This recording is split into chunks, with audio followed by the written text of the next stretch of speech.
Bonjour à toutes, bonjour à tous. Correction de l'application 4. Une société AI vend deux produits, A et B. Nous sommes là devant un seuil multiproduit à calculer.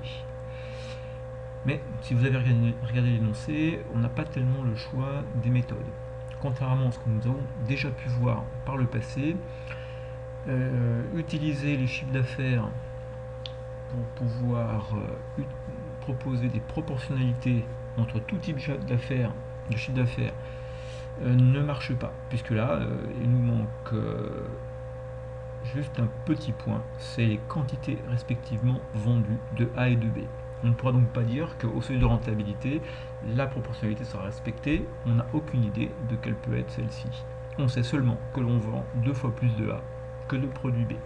C'est donc la deuxième méthode qui va s'imposer à nous, la méthode par laquelle on essaie de donner une quantité de produits en fonction de l'autre quantité de produits. Donc au début, vous ne serez sans doute pas surpris si je vous dis que au seuil de rentabilité, la marge sur coût variable de l'entreprise est égale à son total de charges fixes. La marge sur coût variable de l'entreprise, eh bien, c'est la somme de la marge sur coût variable de chacun des produits que celle-ci vend. On pourra ainsi dire que l'entreprise ayant deux produits, cette marge sur coût variable totale est égale tout d'abord à la marge sur coût variable unitaire du produit A fois la quantité de ce produit vendu, auquel je vais rajouter la marge sur coût variable unitaire du produit B fois la quantité de ce produit B vendu. Ceci me donne donc bien la marge sur coût variable totale de mon entreprise AI. Et au seuil de rentabilité, toujours égal aux charges fixes. J'ai posé ainsi une première équation en fonction de QA et QB. Une deuxième équation va pouvoir être posée, c'est celle qui est l'équivalence entre la quantité de A et la quantité de B.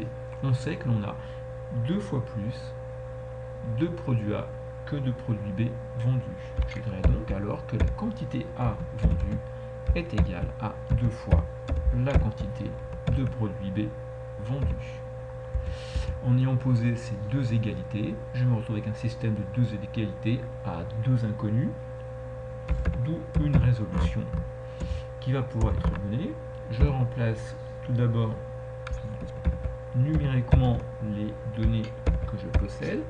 Ainsi, pour A, la marge sur coût variable, ça sera 75 € de marge sur coût variable unitaire fois la quantité de A, plus pour le produit B, 90 € de marge unitaire fois la quantité de B vendue, qui devra être égale aux 250 000 € de charges fixes.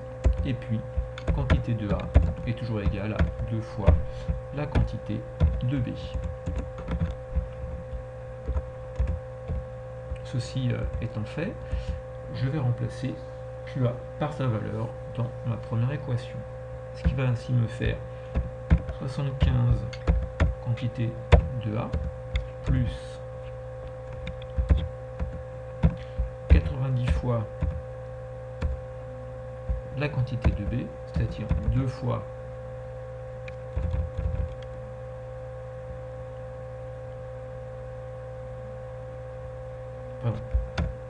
une demi-fois QA égale 250 000.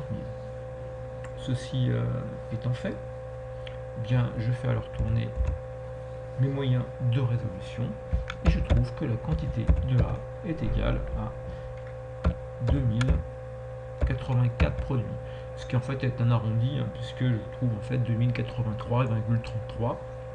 Ayant QA égale à 2084, et bien comme mes 2084 égale 2 fois la quantité QB, QB est alors égal à 1042 produits. Voilà, j'ai mes deux quantités de produits. Si je veux les donner en euros, je dirais alors que QA est égal à 2000, seuil de rentabilité de A égale 2084 produits, vendus chacun 230 euros. Je suis donc à 479 320 euros pour le seuil de rentabilité de A, et le seuil de rentabilité de B, c'est 1042 produits à vendre, chacun valant 320 euros. C'est donc 333 440 euros de chiffre d'affaires pour être au seuil de rentabilité. Voilà, exercice terminé. Merci de votre attention.